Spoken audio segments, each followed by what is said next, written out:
CM योगी आज एक समीक्षा बैठक करने जा रहे हैं। अधिकारियों के साथ कोविड को लेकर यह समीक्षा बैठक होने जा रही है। पूर्वांचल के दूसरे जिलों की भी वो समीक्षा करेंगे। वीडियो कॉन्फ्रेंसिंग से जुड़ेंगे दूसरे जिलों के अधिकारी। अस्पतालों का निरीक्षण भी करेंगे सीएम योगी आदित्यनाथ। आपको बता दें कि कोरोना के मामले जब से बढ़ रहे हैं, उसके बाद खुद फील्ड पर उतरकर अस्पताल जाकर अधिकारियों के साथ बैठक कर ग्राउंड का निरीक्षण कर रहे हैं इन दिनों सीएम योगी।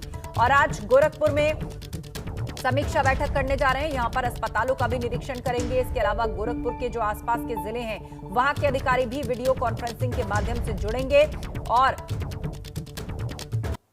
पूरे हालात पर इस समीक्षा बैठक में हिस्सा लेंगे। आज गोरखपुर में यह समीक्षा बैठक है कोरोना संक्रमण को लेकर। कल भी एक बैठक वाराणसी और प्रयागराज में सीएम ने की थी। यहां पर भी अधिकारियों के साथ उन्होंने कोविड हालात की समीक्षा की थी और जरूरी दिशा निर्देश दिए थे।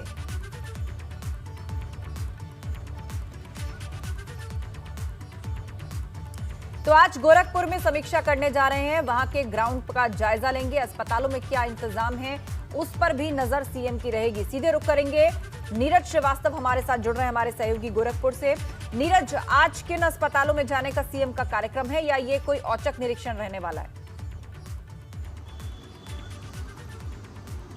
देखिए आस्था, प्रयागराज और वाराणसी के बाद ये गोरखपुर का दौरा है मुख्यमंत्री का। और यहाँ पर भी वे बीआरडी मेडिकल कॉलेज में सुबह 10 बजे अधिकारियों के साथ समीक्षा बैठक करेंगे और 300 बेड का जो कोविड अस्पताल है उसका भी निरीक्षण करेंगे। और इसके साथ ही जो कोई शहर का कंटेनमेंट जोन, वहाँ भी देखेंगे कि किस तरह की व्यवस्था की गई है। और सबसे बड़ी बात यह कि जिस तरह से कोरोना का संक्रमण लगातार तेज़ी से बढ़ रहा है, उससे हालात चिंताजनक हैं। और सबसे बड़ी बात यह कि पहले चरण में गोरखपुर में त्रिस्तरीय पंचायत चुनाव भी है, उसमें वोटिंग में भी भीड़ को नियंत्रित करना है। और इसके साथ ही मुंबई और दिल्ली के साथ ही अन्य राज्यों से जो मजदूरों का पलायन हो रहा है उस पर भी नज़र बनाई हुई है। और यही वजह है कि जो चाहे वो स्वास्थ्य विभाग के अधिकारी हों, चाहे बीआरडी मेडिकल कॉलेज के जिम्मेदार हों और चाहे प्रशासनिक और पुलिस के अधिकारी हों, सबके साथ मिलकर लोगों को, चूँकि मास्क की जो अनिवार्यता है वो भी लोगों में लापरवाही काफ़ी दिखाई दे रही है, तो इन सारी चीज़ों को लेकर मुख्यमंत्री बैठक करेंगे। और सबसे बड़ी बात यह है कि सख्ती के जो निर्देश हैं उसका जो पालन है वो सही से ठीक ढंग से नहीं हो पा रहा है, उस पर भी एक केंद्रित है और चीज़ें। और इसके साथ ही अभी 24 से 48 घंटे में अधिकारी गोरखपुर में चूँकि लगातार कोरोना के मामले बढ़ रहे हैं और कल की अगर बात करें तो 281 पॉजिटिव मरीज मिले थे, तो नाइट कर्फ्यू पर भी विचार किया जा रहा है। और जल्द ही 24 से 48 घंटे में अधिकारी इस पर भी निर्णय ले सकते हैं। और इसके साथ ही रेलवे स्टेशन हो, चाहे भीड़ भाड़ वाली जगहें हो, आस्था, सभी जगहों पर मास्क की अनिवार्यता कर दी गई है। और जो लोग मास्क नहीं पहन रहे हैं उनका चालान भी किया जा रहा है। ऐसे में तो जिले में तो कड़ाई की ही जा रही है, लेकिन उसके साथ साथ जो अस्पतालों के इंतजाम है उसका भी निरीक्षण आज सीएम योगी खुद करने जा रहे हैं। एक समीक्षा बैठक भी अधिकारियों के साथ होगी। आप नजर बनाए रखिए। जानकारी के लिए शुक्रिया नीरज। उधर यूपी में कोरोना के पिछले 24 घंटे में रिकॉर्ड तोड़ 9,695 नए केस सामने आए हैं, जिसके बाद सरकार के माथे पर चिंता की लकीरें खिंच गई हैं। इसी के मद्देनजर सीएम योगी ने बड़ा फैसला लिया है। सरकारी और निजी दफ्तरों में अब 50% कर्मचारी ही काम करेंगे। शासन की ओर से लखनऊ, वाराणसी, प्रयागराज और कानपुर नगर के सभी सरकारी और निजी दफ्तरों में सुविधा के मुताबिक कर्मचारियों को वर्क फ्रॉम होम दिए जाने के निर्देश दे दिए गए हैं। यह भी कहा गया है कि अगर कर्मचारी दफ्तर आ भी रहे हैं तो एक शिफ्ट में 50% कर्मचारी ही आए। शैलेश अरोड़ा हमारे साथ लाइव जुड़ गए हैं। शैलेश, क्या पूरे राज्य पे लागू होगा ये फैसला? सभी प्राइवेट और सरकारी दफ्तर या ऑफिसेज हैं वहां पर 50% स्टाफ के साथ ऑपरेट करें सभी? आस्था, फिलहाल ये फैसला 4 जिलों के लिए लिया गया है, जिसमें लखनऊ, कानपुर, वाराणसी और प्रयागराज शामिल है। इन 4 जिलों को चुनने की वजह यह है कि यहाँ पर सबसे ज़्यादा संक्रमण के मामले आ रहे हैं। लखनऊ में अगर बात करें तो आज कल की तारीख में यहाँ पर करीब 3000 मामले आए, 13000 के पास एक्टिव केस की संख्या। इसी तरह से वाराणसी, प्रयागराज में बहुत बड़ी संख्या में आ रहे हैं, कानपुर में बड़ी संख्या में आ रहे हैं। ये इसी वजह से इन 4 जिलों के लिए, जनपदों के लिए ये फैसला लिया गया है। लेकिन इसी तरह अगर प्रसार होता रहा संक्रमण का तो निश्चित रूप से बाकी जिलों के लिए भी इस फैसले को लागू किया जा सकता है। और लगातार शासन से ये मॉनिटरिंग की जा रही है कि कहां पर, किन जिलों में किस तरह की व्यवस्था की ज़रूरत इस समय महसूस की जा रही है। अगर बात की जाए तो नोएडा, मेरठ ये भी वो जिले हैं जी। जहां पर लगातार मॉनिटरिंग की जा रही है और कहा जा सकता है कि वहां पर भी इस तरह के फैसले को जल्दी लागू करने की नौबत आ सकती है अगर हालात नहीं संभलते हैं तो। जी हाँ, फिलहाल देखिए, बहुत नजर सारी सभी चीजें जगह जो बनी वो हुई है, जो लेकिन फिलहाल संबंधित ये फैसला जिलाधिकारी हैं, 4 उनके- जिलों पर लागू है, पर जरूरत पड़ी तो इसका दायरा बढ़ा भी दिया जाएगा। कुछ और जिले जहां से आए दिन केसेस बढ़ रहे हैं, चुनौतियां बढ़ती जा रही हैं, वहां पर भी इस फैसले को इंप्लीमेंट किया जा सकता है। शुक्रिया शैलेश, आप नजर बनाए रखिए। उधर लखनऊ से अहम खबर, प्रदेश में कुल 11 जिलों में नाइट कर्फ्यू अब तक लागू किया जा चुका है। मुरादाबाद, बरेली, झांसी, सहारनपुर में भी नाइट कर्फ्यू लागू कर दिया गया है। गुरुवार को लखनऊ समेत 7 जिलों में नाइट कर्फ्यू लगा दिया गया था। नाइट कर्फ्यू के दौरान इमरजेंसी सेवाओं को हालांकि छूट है। तो कुल मिलाकर उत्तर प्रदेश के 11 जिले अब ऐसे हो चुके हैं जहां पर रात के वक्त कोरोना कर्फ्यू लगा दिया गया है। गुरुवार को लखनऊ समेत 7 जिलों में लगाया गया था और अब फहरिस्त बढ़कर 11 तक जा पहुंची। मुरादाबाद, बरेली, झांसी और सहारनपुर भी इसमें शामिल हो गए हैं। कुल मिलाकर अब 11 जिले ऐसे हैं यूपी के जहां पर नाइट कर्फ्यू लगाया गया है। आपको बता दें कि सीएम ने 13 जिलों के डीएम को यह अधिकार दिया हुआ है कि जरूरत पड़ने पर या स्थिति ऐसी लगने पर वो नाइट कर्फ्यू या इस तरह का जरूरी फैसला ले सकते हैं और अब तक 11 जिलों में नाइट कर्फ्यू लगाया जा चुका है।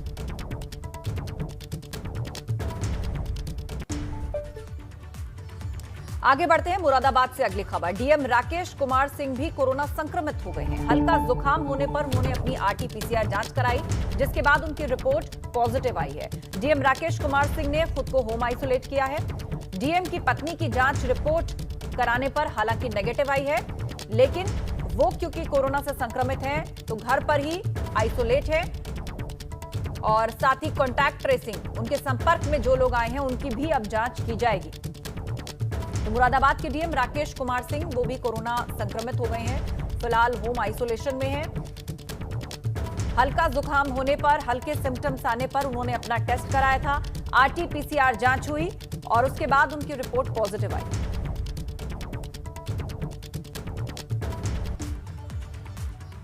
मुरादाबाद में भी कोरोना पॉजिटिव मरीजों की संख्या लगातार बढ़ने की वजह से 16 अप्रैल तक के लिए नाइट कर्फ्यू लगा दिया गया है। जिला अधिकारी के आदेश के बाद रात के 10 बजते ही यहां सभी बाजार, होटल और रेस्टोरेंट सब कुछ बंद करा दिए गए। रात 10 बजे से सुबह 6 बजे तक के लिए लोगों के बाहर निकलने पर पाबंदी है। सिर्फ जरूरी सामान, वस्तु और इमरजेंसी सेवाओं से जुड़े लोगों को ही रात में निकलने की इजाजत है। नाइट कर्फ्यू की पहली रात के 10 बजते ही पुलिस की गाड़ियां सड़कों पर दौड़ने लगी। पहली रात एसएसपी प्रभाकर चौधरी और SP city Amit Kumar Anand curfew का पालन कराते हुए नजर आए।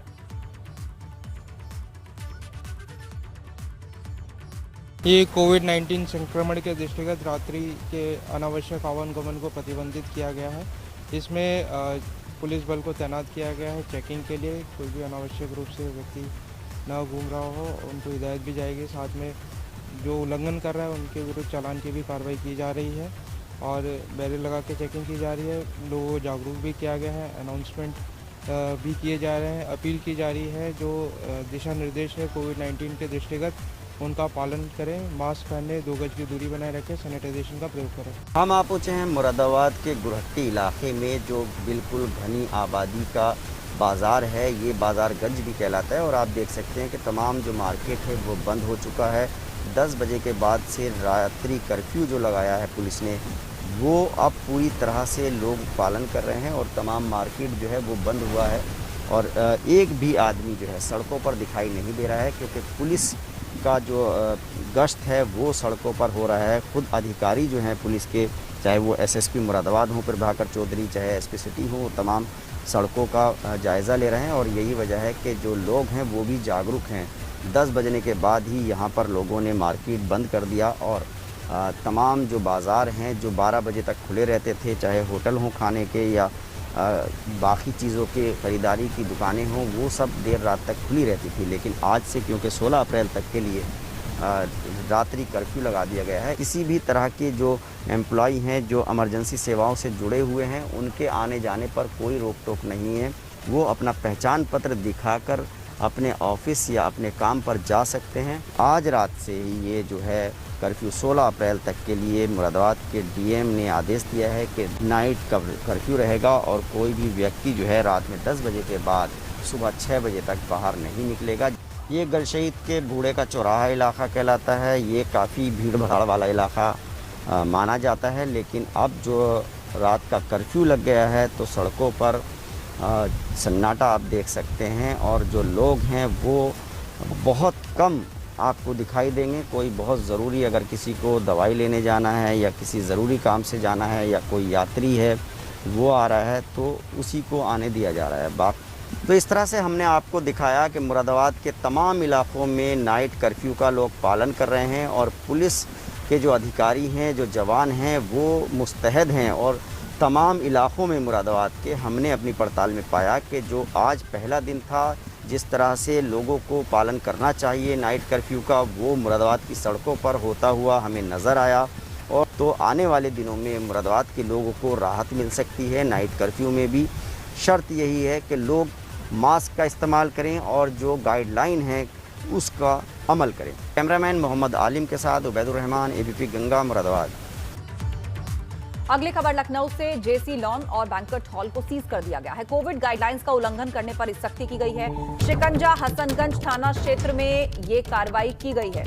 कोविड गाइडलाइंस के खिलाफ आयोजित किया जा रहा था यहां पर इवेंट। 188, 269 आईपीसी और महामारी एक्ट के तहत मामला दर्ज कर लिया गया है।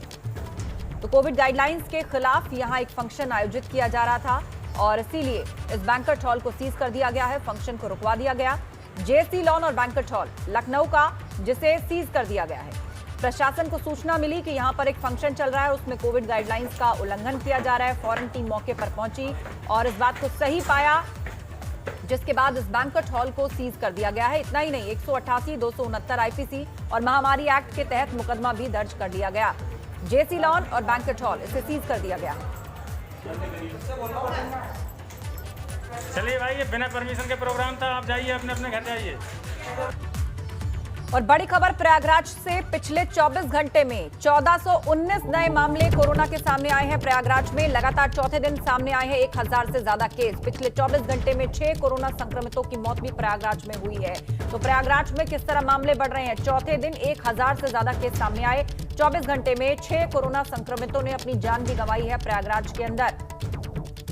तो प्रयागराज का ताजा आंकड़ा जान लीजिए। 1419 केस बीते 24 घंटे में, और ये लगातार चौथा दिन है जब केसेस 1000 से ज्यादा आ रहे हैं। 6 लोगों की जान भी गई है कोरोना संक्रमितों की।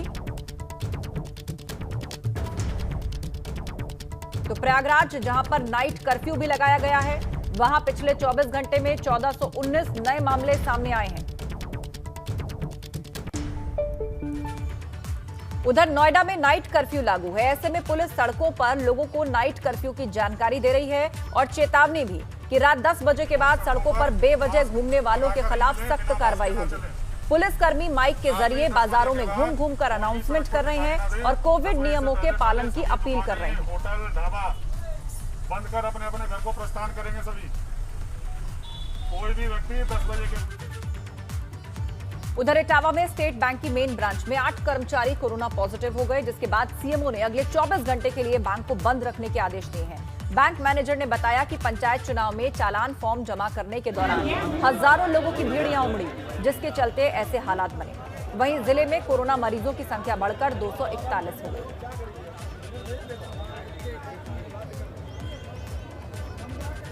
अयोध्या में आज से राम मंदिर की नींव की भराई का काम शुरू होगा।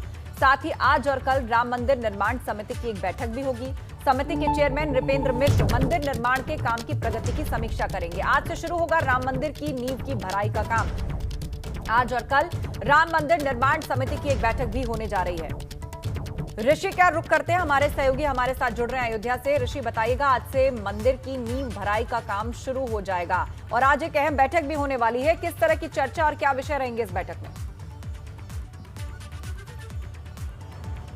जी, आपको बता दें कि कल देर शाम नृपेंद्र मिश्र जो मंदिर निर्माण समिति के चेयरमैन हैं, वो अयोध्या पहुंचे। सबसे पहले उन्होंने भगवान हनुमान जी का दर्शन किया, रामलला का दर्शन किया और जहां पर नींव की भराई का काम होना था वहां पर जाकर के उन्होंने जायजा लिया। आज सबसे पहले वो मंदिर के परिसर में एक बैठक करेंगे। उसके बाद 2 बजे सर्किट हाउस में सभी ट्रस्ट के पदाधिकारियों के साथ बैठक करेंगे और इस बैठक में एक अहम निर्णय लिया जाएगा। जो नींव की भराई का कार्य है उसमें आज तारीख निर्णय ले ली जाएगी, क्योंकि नींव की भराई का काम की शुरुआत होनी है, जिस कारण से इस बैठक की जा रही है। और साथ ही साथ मंदिर के परिसर के बाहर के कार्यों की समीक्षा भी करेंगे, जिसमें LNT के लोग होंगे और IIT के भी लोग होंगे, जिसमें आज एक अहम निर्णय भी लिया जा सकता है। जी हाँ, बिल्कुल अहम निर्णय भी लिया जा सकता है और राम मंदिर की नींव की भराई का काम भी आज से शुरू हो जाएगा। बहुत शुक्रिया ऋषि, आप नजर बनाए रखिए। उधर आगरा में पुलिस और बदमाशों के बीच मुठभेड़ हो गई और उस मुठभेड़ में 25,000 का इनामी बदमाश घायल हो गया। घायल बदमाश को पुलिस ने गिरफ्तार कर लिया है। उस पर 25 से 30 केस दर्ज हैं। पुलिस ने आरोपी के पास से एक स्कूटी और एक तमंचा बरामद कर लिया है। पुलिस को यह कामयाबी आगरा क्राइम ब्रांच और मलपुरा थाना पुलिस की संयुक्त कार्रवाई से मिली है।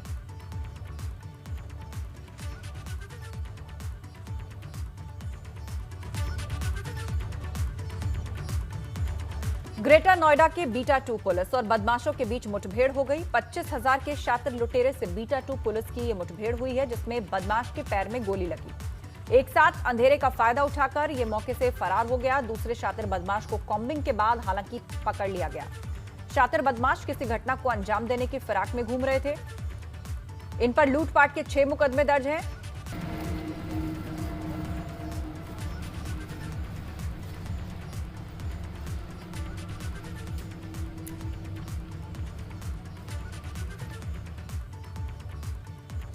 अगली बड़ी खबर लखनऊ से। अल्पसंख्यकों के लिए खजाना खोलने में सबसे आगे यूपी सरकार। पिछली सरकारों के मुकाबले योगी सरकार ने सबसे ज्यादा आर्थिक मदद दी है। योगी सरकार में पिछली सरकारों से 68,402 करोड़ की आर्थिक मदद दी गई है। सपा ने 5 साल में जारी किए थे 3,50,862 करोड़। योगी सरकार ने 4 साल में 4,19,264 करोड़ की मदद की है।